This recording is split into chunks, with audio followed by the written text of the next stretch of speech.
What's up, everybody? Clinton Foshee here, and I'm Albert Chavez. And this is Front Porch Chronicles. And hold up, we got the man, the myth, the legend, future Hall of Famer. I know he hates when I say that, but future Hall of Famer, UFC record holder for most time in the octagon, my brother by another mother, Mr.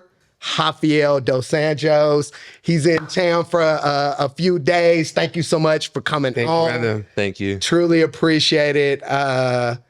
Taking time out of your busy schedule to come on.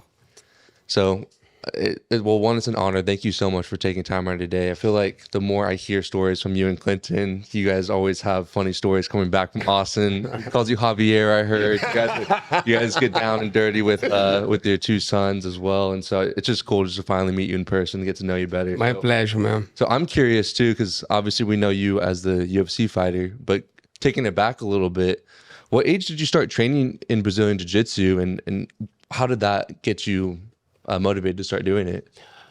Yeah, I growing up, I always loved watch fighting movies. You know, Van Damme, Chuck Norris. I grew up watching that thing, and I start training. My first time at the gym, I was 8 years old. Wow. And I trained for probably 6 months. And then my mom ran out of money to pay the tuition, and I end up have to leaving, stop training because my mom didn't have more money to pay. But like I had that thing on my mind. I remember training with that guy, my first professor. One day, every Wednesday, I remember like clearly. Because every Wednesday he has a pair of old gloves, and every day every Wednesday he gave one. He put like two guys. I was 8, 9 years old, and he gave us each one. You pick a pair, one hand, and we fight. I was counting the day for the Wednesdays, but I have to leave that place because I couldn't afford the payment. But I always have, on my mind, jiu-jitsu and fighting and stuff like that. And I got back training. And one day, this neighbor, he lived across the street from me. And he came in, Rafa, I got a place for you to train for free. Wow. And I said, okay, I'm going to take you there. It was a big public school in Brazil. But it was a prime school. Like, got a little bit of trouble there, didn't you? No, but like it was a big school, but has like great programs, like for you to become a technician, electrician, and it was very hard to get to that school. In Brazil, we don't have great public school, but that one was a different kind, and you have like breakfast, lunch, and dinner, and all martial arts. I had taekwondo, capoeira, judo, and jiu-jitsu. And he got me a membership for that thing. Like he got me a pass. And I started training and I never stopped. I remember I skipped school so many because I didn't went to that school. That's what I was talking about. I didn't went to that school. I was going to a different school. Yeah. Because I didn't match the requirements to get to that school. Because you have to have great grades, and I wasn't that guy. And many times I skipped school, jump on a bus. It was like 15 minutes from my school, and to stay there training all day, having breakfast. And then I trained a little bit, lunch, and that's how I was there for a year. That was your school. You learned from Brazilian Jiu-Jitsu. Yeah. Oh, wow. And then I never stopped training. And 16 years old, I moved to Belo Horizonte, it's a different state in Brazil, to live with my dad. And I started training over there, and I got my black belt over there. Wow.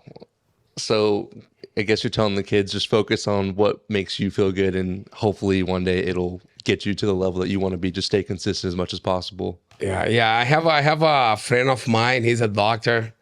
His father, he's a nutrition, right? His father said to many of their clients, every time the mom bring the kid to his office and say, hey, my kid's not doing good in school. He only think about sports. He only think about fighting. He doesn't want to go to school because he think about school, about sporting. He always say, take him out of school. Let him play sports. And it's not right, but I mean, it did good to me, being around sport, and sport is so important for kids.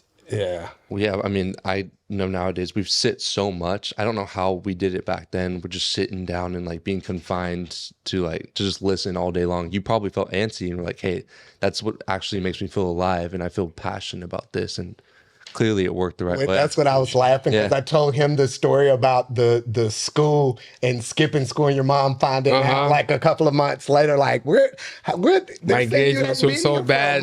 Yeah. But you knew what you wanted to do, and that's one of the things you kind of always. Was your family like supportive of you? Not really. No? Not really. My family didn't have idea. Like my mom, every time I had especially MMA fights, like that's older now. I didn't even tell her that I would fight. I just go there and fight. And for my competition, my mom went once.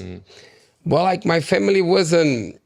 I come for a very poor family. Back in the days, if you train in jiu-jitsu, people don't know what it is. And okay, I should get a job. And even my dad, I was living with him. He was very supportive. He was the one that was very supportive.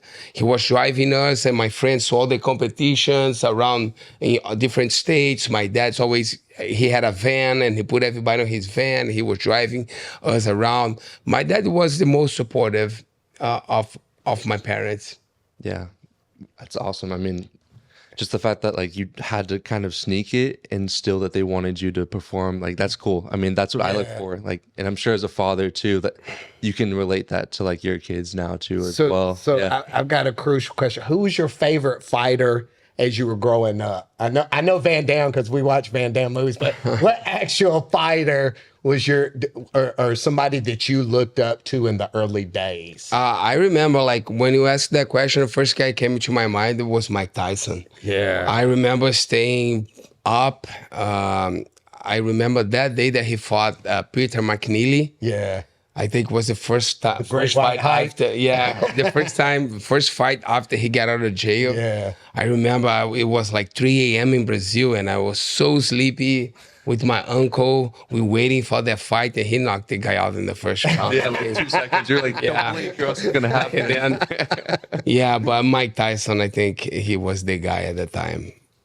So like looking back and you learned from Van Damme, you learned from Mike Tyson. I hear you started jiu-jitsu at a really young age. When did you decide that you wanted to become a professional fighter? I think it was all about passion. I started training because I like it a lot. I was making like zero money. I wasn't even thinking about making money with that. It was just like I had a support from my family. I had food in the table, a roof over my head, and other than that, I was just want to have fun and train, and that's what I did. And I remember when I moved from, because when I live in Rio until my 16 years old, I was training like 3 times a week. It was very sporadic, like I was training and people in Brazil start going out in very early ages, and I was going out, I was drinking, with 15, 16, and I wasn't living a good life, and I knew that it wasn't good for me, but I was just living, life, training every other day.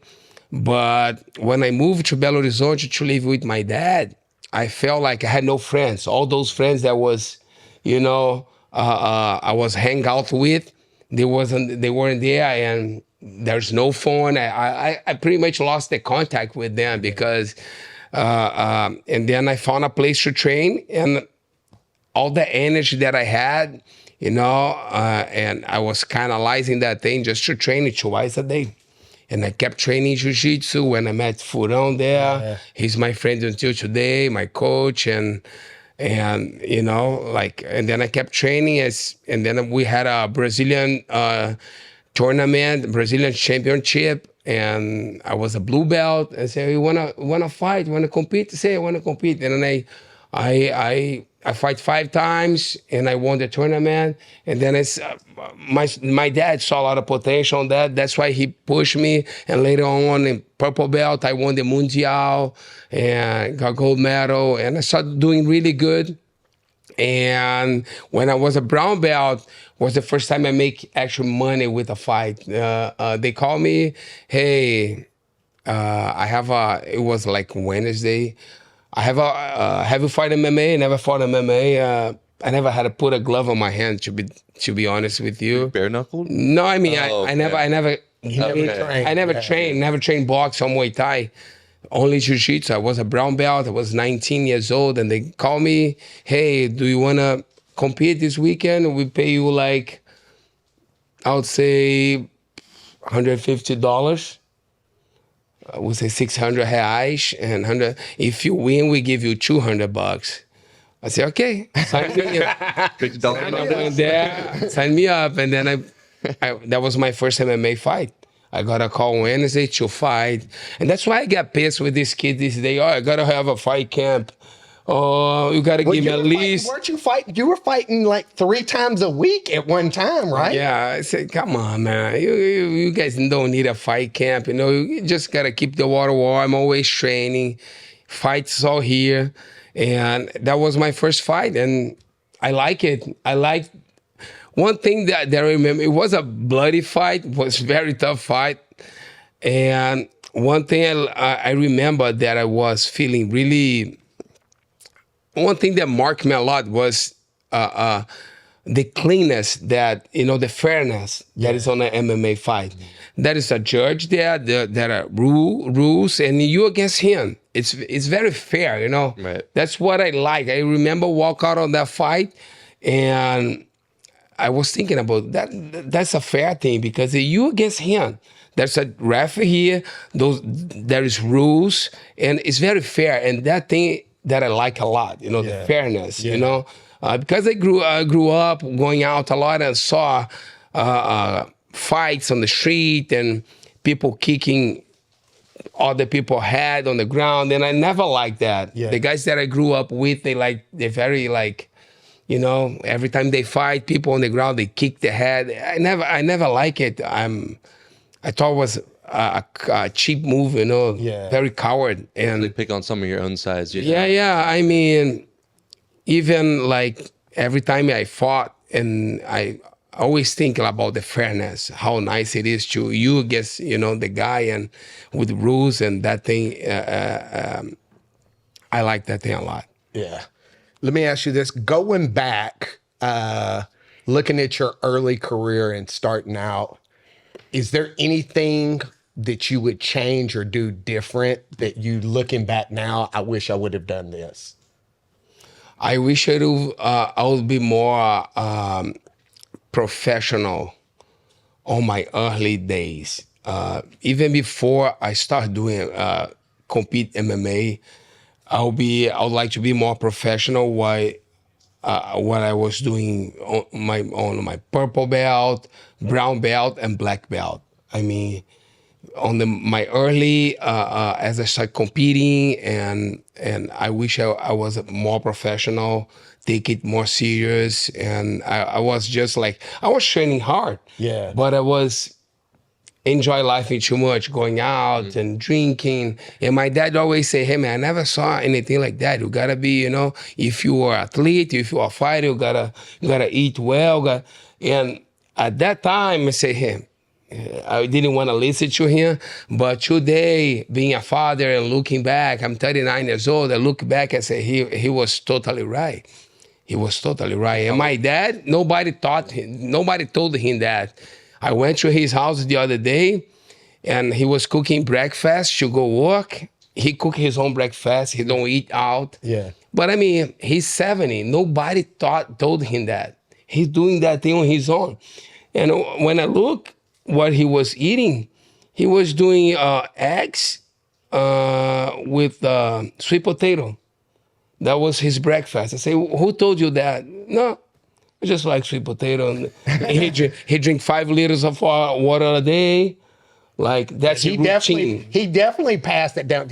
That's something about you, your routine. Like I tell him time, all yeah. the time. Yeah. Like that's one of the things about you. I said, look, you know, like me and Rafael, when we would go, we would sneak off to eat stuff sometimes because Yeah. we were like, dude, we can't eat that. The Krispy Kreme donuts. Yeah, well, it doesn't matter because even if you bring it in front of him, he's Yeah. so dialed in all the time. Like that's one of many things about him that I admire. Like I've never seen somebody so dedicated to doing what they're supposed to do. Like I'll be honest, I'm not at all halfway as dedicated as somebody wiggles a Krispy Kreme in front of me and I crumble like a cookie. Like I'm licking it off my fingers. So Yeah, I heard you talk about like kids nowadays, you know, they feel like they need to have a fight camp. They feel like they need to have like a manager, need to have all these like steps that are kind of outside. If you could go back in time, like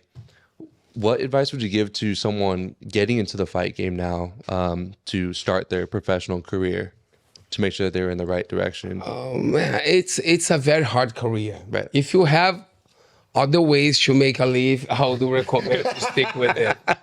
You know, it's a very, very, just think that way. How many, I think UFC roster has about 650 guys. And how many actually fight. like guys fighting, how many MMA. So everybody wants to get to UFC. Even like that's the goal. Like that's how we call Pinnacle. it. Yeah, that's the you know, highest level. Yeah. La Liga. Yeah. That's everybody want to play. Yeah. But it's very hard to get to make it I mean, follow your passion. You know, just be professional. Be like you know, always training, always taking care of your body. And if you really love it, man, just do it with all your heart. Don't do like, I want to be famous, I want to make money. If you don't love, don't do it. If you want to do just because you want to be famous, want to make quit. Do something else. But if you love it, you're having fun, man, stick with it. Yeah, that's good advice because I feel like a lot of times everyone nowadays just wants to do it just for Instagram. They want to feel like that validation, that to be heard, you know, like they don't realize, they don't see Where they want acknowledgement. That's the biggest. I mean, now we're starting to see a little bit more behind the scenes, but they don't know what you guys go through with the weight cuts. Like I grew up playing basketball, so I never like dealt with that stuff, but that weight cuts that you guys have to go through, like the stress that it puts not only on you, but your family, it seems like that. Yeah, the fight itself, it's the easiest part. Yeah. And sometimes people say, hey, we'll make a lot of money. If you, for example, you finish the fight in 1 minute. But you make that much money in 1 minute. It's not the 1 minute, man. Like there's months behind that.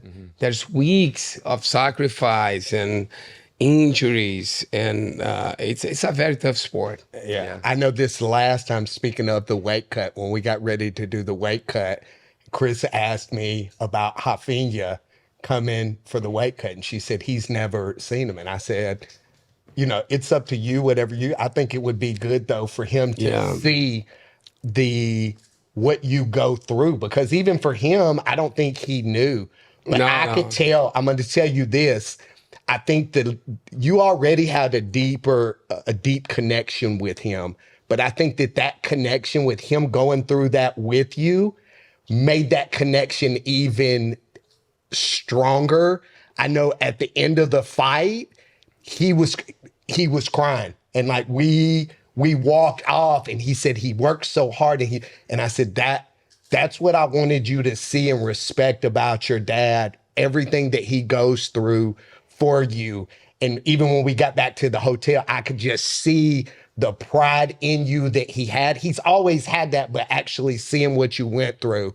So, you know, and I've been there with you through that. So seeing you go through that, and knowing the dedication, you know, you got a forever fan of me. Yeah. You know. Yeah, weight cut, it's never easy, man. No. Especially at lightweight. It was rough, but yeah, unfortunately, I fall short on that fight, but I still have a couple more on my contract. Yeah. I'll get there. Yeah. So We believe in you. We know you can do it. speaking of the UFC, I got a question. So I know, like we kind of talked about, you fighting fights for $150 and fighting 3 and 5 times. You know, when you and Chris were first together, and her, you know, and all of that. What did you think when you first got the call from the UFC for your first UFC fight? What went through your mind? Yeah, it was funny because back on the days I was coming off, I think 11 or 12 wins in a row. I had some fight in Japan. I won in Japan, and my manager called me. We have two. We had a call from a show in Japan. Back in the day, it was called Sengoku, and we have a call from UFC. UFC, I remember the contract was less. I'll probably get paid half of what I was getting paid in Japan. So if I was going for the money, I would go to Japan. And then I say, okay, let's see, how many years UFC it's in business. How big is UFC? And UFC is huge. I say, how many years this organization is in business? Yeah. So they had their first show. Everybody says it's gonna be the new Pride. I went there because a friend of mine, Pedro Pano, fought on that show. I went with him. And it was a big show. It was like Pride, man. Yeah. Wow. Huge, like fireworks, and it was a great show, man. But I picked UFC because I knew there was a solid start. Yeah. There was a career, you know, and so I made the right decision. Yeah, 100%. But I was like stoked, man. But I had a injury on my shoulder. My shoulder was so much pain. And then these things always happen with me. And then right before my first UFC fight, and I was struggling that shoulder pain, and I went to 3 doctors. They all said I need surgery. And then I went to the 4th doctor, and he said, I just want to hear that I don't need surgery. You don't keep going to doctors until somebody tells you something else. And he goes, okay, man, now you're going to be good. And then I took some shark cartilage, and the pain went away. You're like, wow, I can do this all the time. The pain went away. Give me the shark cartilage. Shoulder's still here. I didn't have surgery. But I was stoked. It was great. Yeah. Right. Well, especially coming from where you came from, and then finally getting this big thing too. It's like, it's got to be so fulfilling, you know. And that's just the beginning of it all. And I know you kind of prefaced the first fight, but just fast forwarding a little bit, you had those first 2 tough career starts in the UFC. Mm-hmm. How did you motivate yourself to get out of that and eventually become the UFC lightweight champion? Yeah, it was like everybody said back on the days, okay, well, if you lose your first fight, you're getting cut. You know, it was way harder than it is to make a career. And then I lost by knockout, well, my first knockout. I lost, and then they gave me Tyson Griffin, and I lost too. But I got a fight of the night bonus, and I remember getting down the cage after that fight. Dana White grabbed me, kissed me on the head. What a great fight, kid! And then I got back to my locker room. I spoke to my corner. I said, "Hey, I'm gonna get cut, right? Boy, I lost my second fight in a row. What am I gonna do?" I say, hey, man, Dana gave you a kiss. He kissed your head. Probably going to give you another fight. But then they end up getting me another fight. But like, I mean, I went home and said, hey, I didn't come to UFC just to have the status as a UFC fighter. Right. So I don't want to just tell people, oh, I'm a UFC fighter. No, I want to be the guy there. I want to be the number one. And you know, I kept my work ethic, and hard work always paid off, you know. And I'm a very consistent guy. I always say, like, you can be like 8 or 80. You gotta always, like, You know, keep the rhythm, keep the consistency, and that's why that was my differential on my career. You know, like I'm always consistent, and even losing, but I kept training, I kept getting better, and kept listening to people, had good people around me, and that led me to become a champion one day.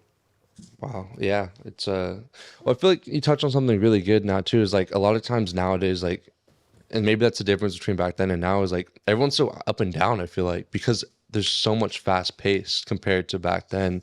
It seems like you've made sure and made it a priority for yourself just to be as level as possible, so that way you can wake up the next morning, do what you need to do, wake up the next morning, do what you need to do. And that's not common.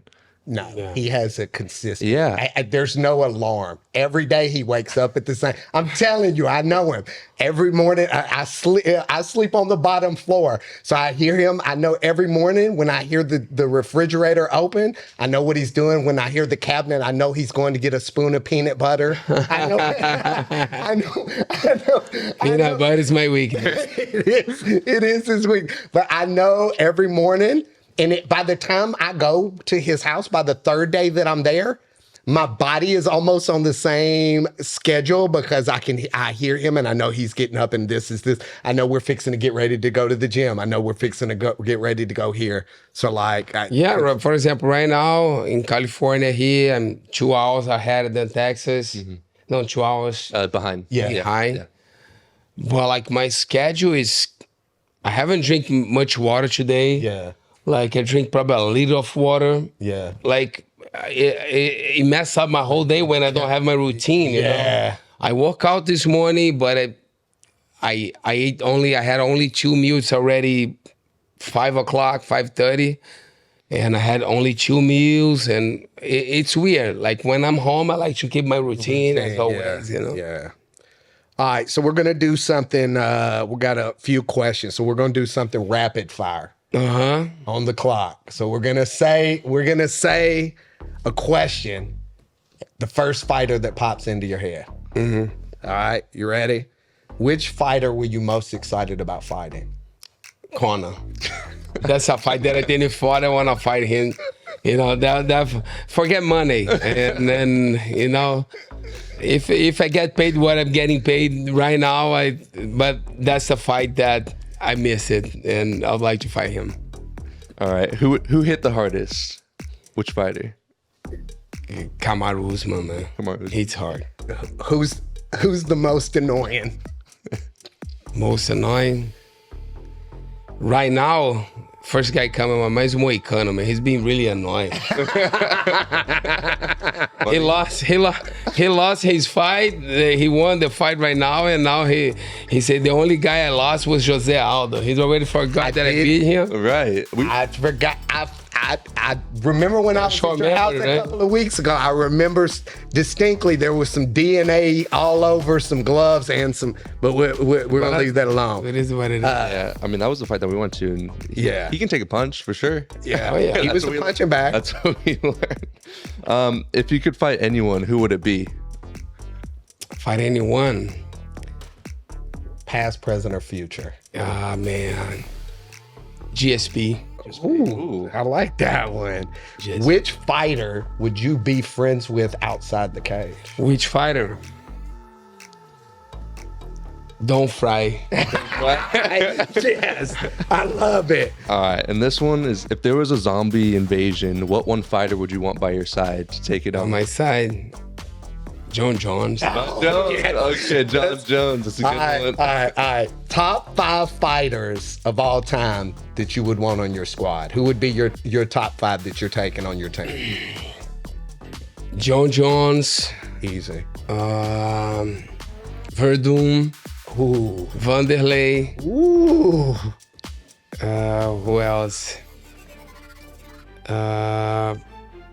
Shogun. Ooh. Engano. Francis Engano. Ooh. That's a good squad right there. Squad right I go with the heavyweight. I'm gonna take lightweight. Heavyweights only. Heavyweight Weights only. Hey guys, I'm gonna stand back here. Y'all gonna handle that. Appreciate it. Appreciate it. Bodyguards.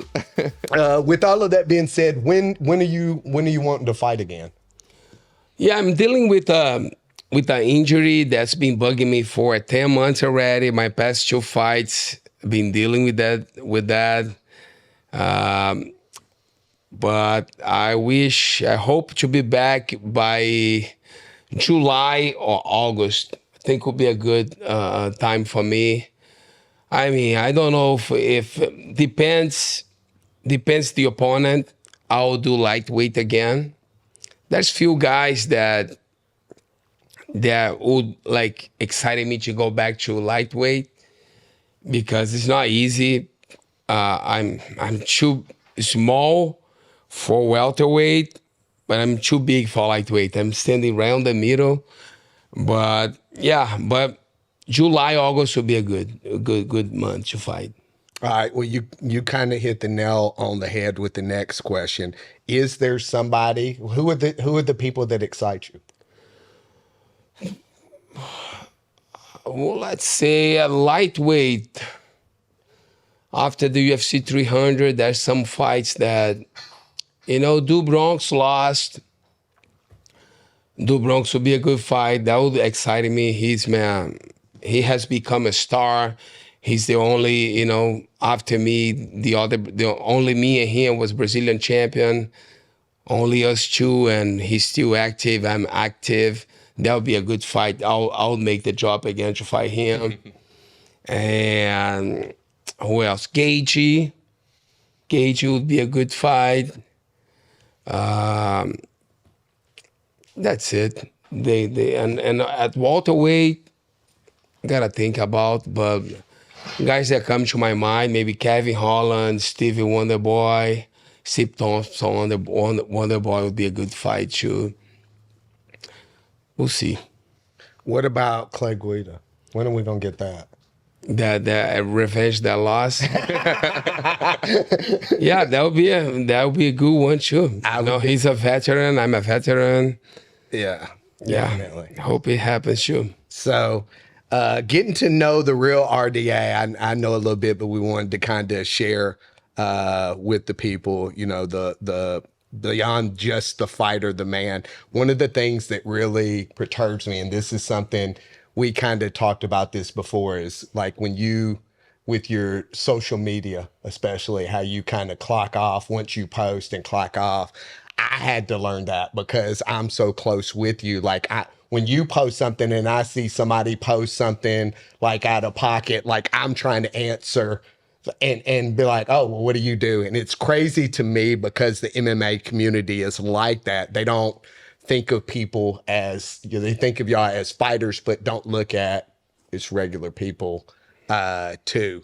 With all that being said, this is something kind of that we share. Not, you got many people looking up to you. I've got, 5 kids, but how do you share your faith as a Christian to bring good into the world? Like how? Man, I think, you have to lead by example, I think on the body of Christ, there's a lot of parts, there's the I'm not that guy, the preacher, No.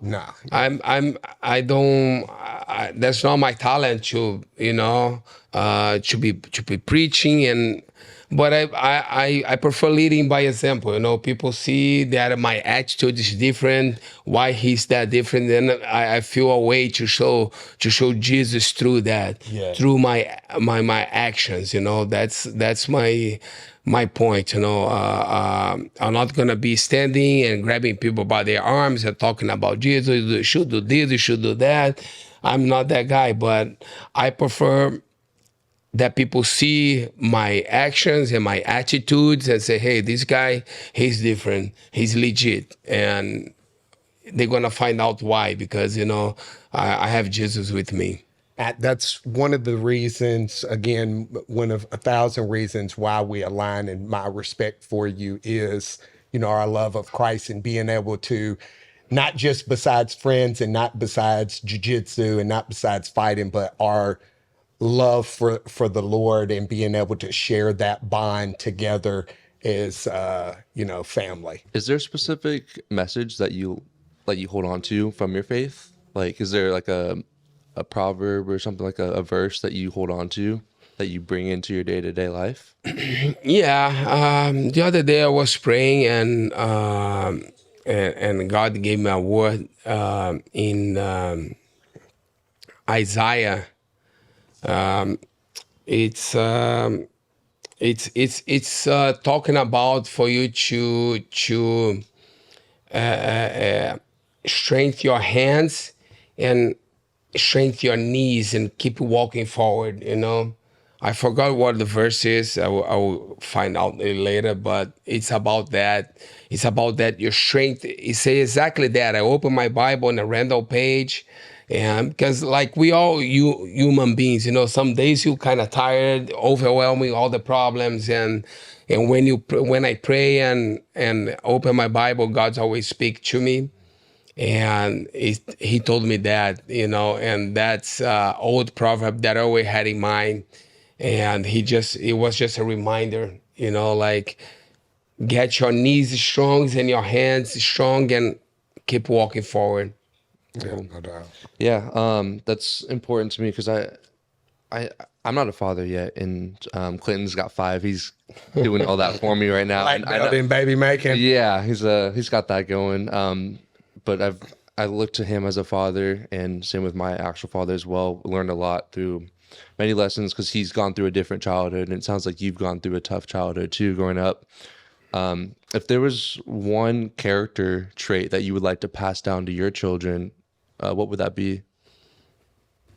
Man, I think you have to be like honest. You gotta be humble, honest with you and with people around you. Don't like lie. I don't like lies. I think you be honest and speak the truth. It's the best thing that I always said. Even if you do something wrong, man, come to me and tell me what you've done wrong. I've said that to all my kids. If you do something wrong, come and tell me. It's gonna be worse if I found out later. Yeah. Right? Or somebody else will tell me that. Just be honest and be like, tell the truth always. Right. I'm sure as a young kid too, like when you start telling too many lies or when you go away from the truth, it catches up to you no matter what. And I think people don't realize that. It always catches up. Like once you find one lie, it's Can't hide for too long. You can't hide. It's gonna pop up either in the way you show up. Like if you start lying or if I start doing that, then I'm not gonna show up for Clinton and he's not gonna show up for me. I'm not gonna show up for my family. I'm not gonna show up for my other people that are looking up to me. Lies attract liars. Right. And when you are a liar, you attract other liars, and then you live an inconsistent life because you don't know what the truth is yourself because you're hanging with people that can't tell you the truth. Yeah. So speaking of kids, having a strong woman is very important. Luckily, you have one of my favorite people in the world, Christiane. She is by far the strongest. I love that woman. Going into her, how did y'all first meet? I don't think I've never heard. I've heard a lot of stories, but I've never heard some of these. Yeah, it was a funny story because it was on Sunday, and I was in the hospital having IV because I ate something really bad and I was sick at the hospital, and I was about to compete on the follow weekend. But it wasn't sure. And my manager called me, hey man, you're gonna fight next weekend. I know he called me and said, I got 2 news for you. Which one good and one bad? I said, okay, tell the good first. And you're gonna fight next week. And I was in the hospital with IV, like my God, really bad, really sick. I don't know how good that is at the time. Yeah, and he goes, and now the bad news, it's two fights in one night. It's a Grand Prix. You have to fight 2 times in one night. And I say, okay, is she gonna do it? I say, I'm gonna do it. I'm on it. And I remember that week, I just woke up, I run a little bit, swimming, made weight, it was a 77 kilos, and made weight and fought. But when I was there, Chris, she was working on the show, helping on an organization. And she was the one that was coming to the locker rooms and call the fighters to get ready to fight. And then she come and she was trying to call me, and she was Rafael dos Santos. Like Junior dos Santos. Yeah. My name is Dos Anjos. And I hate when people call me Dos Santos.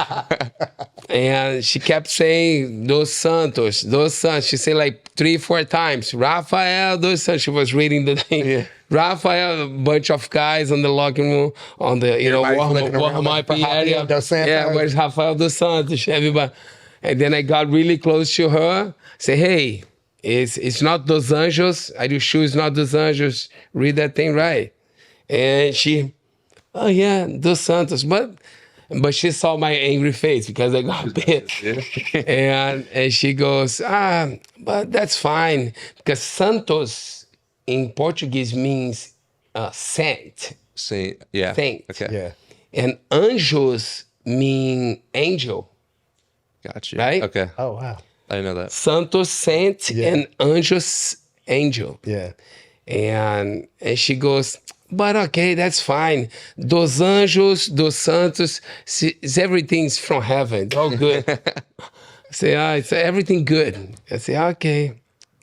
And then we were there, and like, I like her, but I didn't want to, I have 2 fights ahead of me. Yeah. And I always have something on my mind. If you want everything, you end up with nothing. True. Right? True. Say, I want to go here, I want to win 2 fights, it's still... Get the woman. Right. Yeah, the woman. Come on, man.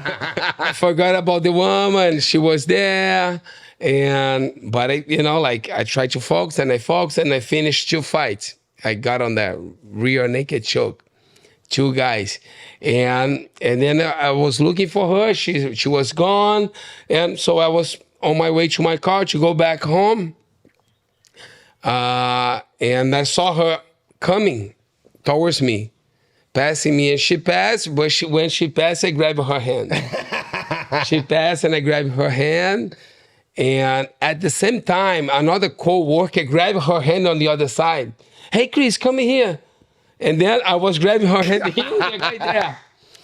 And I said, I'm not gonna be like fighting with the guy. Come on, I let her go. But when I let her go, she grabbed my hand. Like she didn't let me go. And then I wait, she talk to him about work, and because Brazilians are very Brazilians, they touch, they like to, and the guy grabbed her, I grabbed her here, but I let her go, and she grabbed me, and she goes, and then we talk, and she goes, okay, take my phone, and she actually gave me her phone. But I didn't get it. I said, okay, tell me your phone. I was about to write it on my phone, but she, no, take it. Because she wanted me to take the whole thing, and she would call me later. Right? She grabbed her phone back because she had 2 phones at the time. That's actually a good move. Yeah. She was ahead of me. Chris is always ahead of everybody. And then I took her phone, but I didn't take her phone because I didn't get it. Yeah. I got her number, but I made $1,000 that day. I was rich. I got paid in actual dollars, man. It was like $10, $100 bill. First time I saw dollars in my hand. But then I went home and said, now I wanna, spend that money. And then I called. She got pissed because it was on Saturday. I called her on Monday. No, I called her on Tuesday, I think, because it was a 3 days weekend. 3-day rule. Yeah, no, I mean, it was a weekend too with the holidays. And she got, later on, she said, you make sure you spend all that money first. You went party, now you call me. But we ended up getting together like 10 days later, 2 weeks later. I was sleeping over her house because she lives in Rio. I live in Niterói. It's like it's a 7 miles bridge from Niterói to Rio. And it's a big commitment. I had a motorcycle, and she lived closer to the gym. And she said, why don't you stay here? And then I start going. And after 2-3 weeks, I was pretty much living with her already. That's crazy. Yeah. Take my phone. Take my phone. When did you know she was the one? Man, since day one. Since day one. She's got that spirit. Since day one, yeah. We was so much alike and like, the same stuff. And I knew she was the one since day one. And I was in a very weird moment of my life because I was right between, trying to be professional with the competing, fighting, and at the same time had to deal with all, because my friends, they didn't call me to, okay, let's go church, let's go to the restaurant. No, people only call me to party. Party, let's go this. And I was kind of tired of that. I say, hey man, if I want to be a professional, if I want to be good at it, I gotta find a good woman, a good person to be with me. And when it was everything because I didn't knew I was able to fight. Yeah. And the 2 fights in one night is still, met the woman of my life. Yeah. It was That's a a great win. day. Yeah, that was a big Seeking ye shall find, you found. So what do you admire most about Chris? She's very, how do I say in English?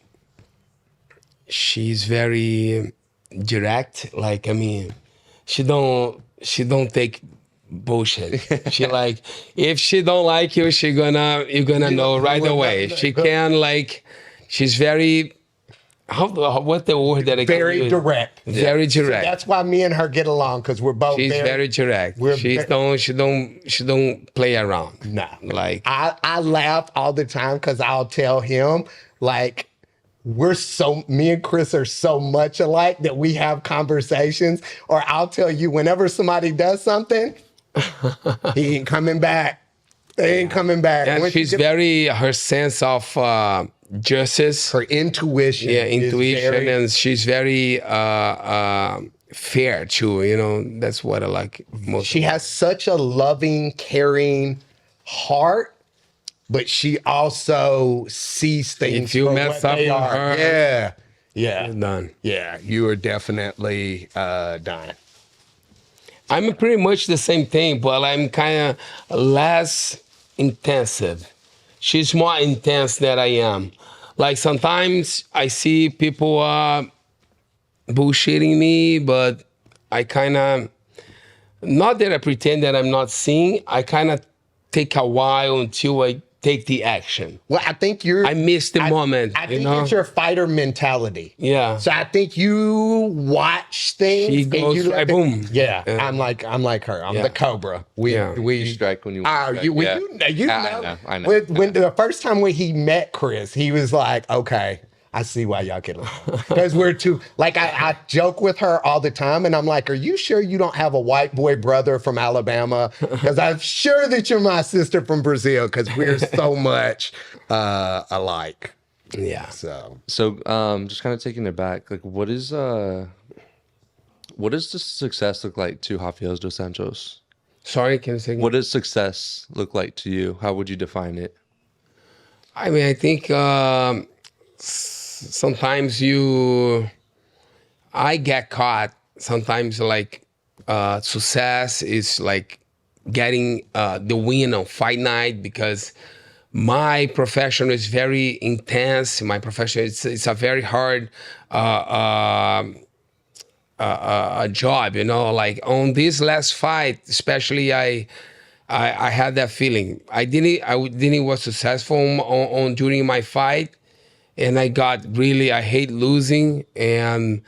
But the time I got back to my hotel and I saw my wife, I saw my kids, they good, they alive, and I was able to eat something with them, that's my success, have good kids, have a great family, and as long as I've been with them, of course we want to win the fight, but success is you be a good person, you don't try to sneak in anybody. Just be yourself.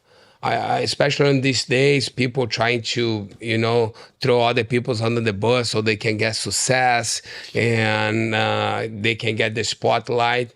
Just, stick with your thing, do your thing, that God is watching everything, and I think success is that you have a good family, you put your head on the pillow when, at night before go bed, and you can sleep throughout the night knowing that you right with people. Yeah. So I know this is funny because everywhere we go, whether we eat, whether we go to Target or whatever, we always have people coming up, and we even hit them with he don't speak English sometimes. But because you're loved by a lot of people and you have people, how do you know or differentiate between somebody that is trying to be a true friend or just get into your space, kind of like you said, for clout? Yeah, man, it was like, especially me, I reached the top. I was a champion, and you see how people treat you, like when you're the champion, when you lose 2 fights in a row. Because I was like that. I was on that position, But I'm still learning how to deal, how to detect those people, and for example, I lost my belt and I lost 2 fights in a row, and I moved up division, and nobody thought I would be able to make it, and I went all the way to the title. And getting to that title fight, I saw how people treat you. Those people that didn't treat you like they come back to you, and but it's very hard to distinguish these people, but I mean, what I've been doing, like couple weeks from now, I keep my friendship circle very small, because when things go bad, then you see who's your true friend, like I might as well have like friends that fits in my hand, Yeah. very few friends, but real guys, real guys. Yeah. Makes a big difference. Yeah. Huge. It puts you at peace. And man, and God's always show me, like, you can try to pretend you're a good person, you acting good, but somehow you're gonna show me something. Right. Somebody gonna tell me. I'm gonna see your action. I'm gonna see how you treat the waitress. I'm gonna see how you treat the guy that cannot offer you anything. Mm-hmm. It's easy to treat me well, right? Right. It's very easy. Rafael dos Anjos, he's a former UFC champion. Of course, most of people gonna treat me well, but I wanna see how you treat the waitress, how you treat the guy that's cleaning the floor. Are you gonna treat him well? And I pay attention a lot on it. Yeah. Yeah, I think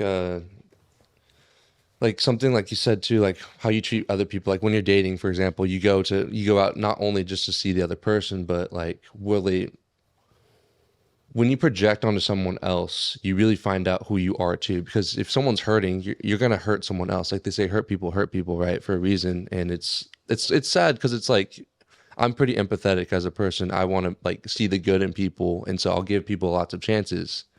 But that only goes so far. You can only give someone so much rope, because after a while, then they'll start pulling you with that rope, right? Yeah. So it's just fascinating, like how Clinton has shared with me a lot of times, and I see it in you. Like you want to bring people up and build people up because you do have a great platform, but like at the end of the day, like you have to make sure your family, your friends are secure. So it's cool to see. Yeah. Definitely. So can you share a funny or memorable, what was one of the funniest or memorable experiences from your past? I know we've talked about a bunch, but From my past. Yeah. Let me think. My memory is terrible. I forget about I don't have CT, but I just like, I got so many people not gonna cut this part. Yeah. FDA has to gonna be meme all over. I knew you had CTE. How come you're gonna have the most fight time in the octagon? You're not gonna have CTE. Yeah. Let me think. Give me some couple more seconds. I mean, during UFC. UFC, during the UFC. Before UFC. UFC, yeah. Ah, man, help me. Have I told you one? Let me know. You told me some, but let's go with this. What's a childhood memory that always makes you smile? Childhood memory. That always makes you smile. Ah, man. Childhood memory. Ah, man. Everything that I think is about like, I remember we come back. We always go to Rio to compete, right? We live in like Belo Horizonte, which was like 450, around 300 miles from Rio. From all the competitions was in Rio, pretty much. Belo Horizonte, Minas Gerais, there's not much jiu-jitsu. And I remember like we were driving in a car and friends of my car and man, we had the money to pay for the competition and no hotel. We always find some place to stay. We stay in my house, we stay in my friend's house, we crash on the mats in somebody's gym. Yeah. But it's always like, man, broke. You know, we have barely the money to pay the toll roads and the gas. That was it. And I remember we were coming back from one of these competition, hungry. I mean, Felipe was that. I know the story you're going to tell. Hungry, like I'm starving, man. What am I gonna do, man? And all of a sudden we start seeing these big boxes on the street. Big box. It was like probably 2 a.m., 3 a.m. And we saw this bunch of boxes and guys start like, you know, try to not crash on those boxes. And then I saw something red inside the box. I said, hey, stop, guys. Stop. That is food, man. That is food. And then we grabbed the box, man. It was a box of strawberries. Like a bunch of strawberries. Man, we ate so many strawberries. We went all the way from Rio to Belo Horizonte eating strawberries, man. It was a great memory. It was good. I was hungry. That's why I remember. I was really hungry. When you're hungry, it always tastes better. Always tastes better. All right, so we know you got a lot of stuff to do, so we'll kind of end it off with this, and this one's going to be kind of deep. If today was your last day, what would you want Rafael dos Anjos to be remembered for? I said Anjos, not Case. That forever. I can't wait to talk to Chris about that. Man, that's just my career. It's like I fight anybody at any time, you know. I wish I would, you know, would be more picky about my fights. I could have maybe better results, but I think like it needs to be like, if I did that, I wouldn't be who I am today. So I think my resume, I want to be I went distance with the best guys in the world, you know. I beat some of them, I lost for some of them, but and yeah, I want to be remembered for that, you know, the guy that fight anybody, any weight and any time. I never do like, I don't want to do fight cards I don't want my fight card to be like all green and I want to build up, you know, picking my opponents. No, whatever UFC offer me, you can ask them. I'm always very easy to work, like, you know, and whoever they offer me, I always take the fight. Yeah, it's funny. Me and Gio were talking about the other week, and one of the fighters that we have on the management company we called him with the fight, and he was like, "Oh, well, I think I want to do this, and I think I want to do that." Me and Jill are like, "Why can't we just clone Hoffa? I don't have patience. Anytime, any I don't play." have patience. When kids do that, oh man, come on, man. You're gonna fight in 3 weeks. Come on, man. Boy, I need 6, 7 weeks fight camp. What's Man, different if you're between looking 6 or 7 weeks or one 3 thing weeks? like that's like getting back to your question, Albert. When you say what advice would you do? Like stay ready because the opportunity will knock on your door. If you're not ready, if you're trying to get on a big show, if you're trying to fight in UFC, and if you have a good record, maybe you have like 5 wins in a row, 7, 8 wins in a row, and trying to get to the big show, and you have to be ready for that call. If somebody get hurt and they call you next day, can you make it? You gotta be close to your weight. I know some guys are very hard to they cut a lot of weight, but you gotta be ready to step up and fight even a higher division. No problem. So that's when the opportunity knocks on your door. You got to be ready for it. You can't be like, I need 2 more weeks now, and then you're going to miss your opportunity. You missed your opportunity, yeah. Well, they definitely broke the mold with you on that one, because there's not very many people out there with that mentality that you have, and that's why you will. I know you hate when I say it, but you will be a Hall of Famer just because of your career and what everything that you've done and accomplished. Yeah, I think that's the biggest thing that I've learned, even just from you, is it doesn't matter what you're doing, but everything that you do, it seems like it's in alignment with something else, whether it's your family, your faith, the way that you carry yourself, you wake up at 5:30, the way you eat, it all goes into your training, it all goes into the character that you are. And so that's something that I learned today is like, no matter what, everything has to be focused in on what you want to do and who you want to be, not just in the ring or in the octagon, excuse me, but in life in general. Because if you don't do that, if you don't show up for people, if you treat the waiter bad, it's all going to show on who you are. And so it's cool that you're able to share that with us. Yeah, you gotta, man. You gotta keep the consistency and it's you running a marathon. You're not running 100 yards sprint. Yeah. That's how people look in an MMA career. You're not, calm down, man. It's a marathon. You have to be taking care of yourself. It's a very short career, but man, if you are, man, I have to eat, man, if you do this after when you retire, then do whatever you want. You're going to retire soon with that, But you have to have always the water warm and ready to go. Take care of yourself and be consistent. I think that's the key. And the biggest thing for me take away is, the thing with you is you always do the right thing.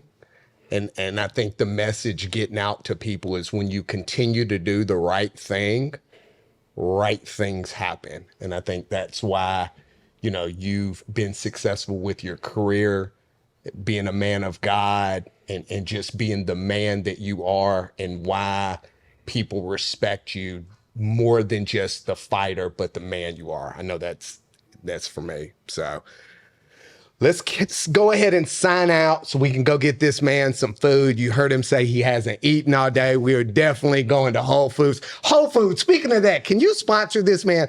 We have got to show his credit card of how much, his credit card statements. He should have stock in Whole Foods. We thank you for coming on. We are signing off. Thank you so much, and we will see you guys later.